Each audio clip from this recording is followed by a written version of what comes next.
Қу жүрегім сезіп еді. Келдің ау. Естай, тордағы құстай қапыда қалдым.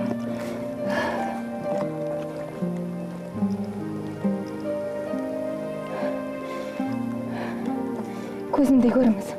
Күн мен күндей, тау мен таудай теңдесе талап қылдым белдесуге мен неше.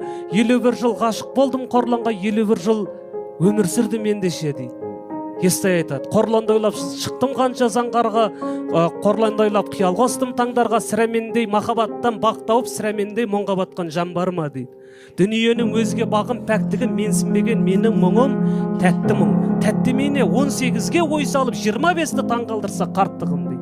Әттең шіркін заман жылан жатып алдау жолында, бірақ бақытым да бағым да Қорлан берген алтын жүзік жарқырап 51 жыл сәуле шашты қолында дейді. Өр толқынға қарсы жүзген өркеме мен болыппын, оғо қандай мәртебе. 51 жыл сол жүзікке әйелім қызғанышпен қарап келді өртене дейді. Десе дағы ер тағдыры елгесін, қарттарға ескеріп қарсыласа көрмесін. Қорланымның көзі болған жүзікті өлгенде бір жерлесін.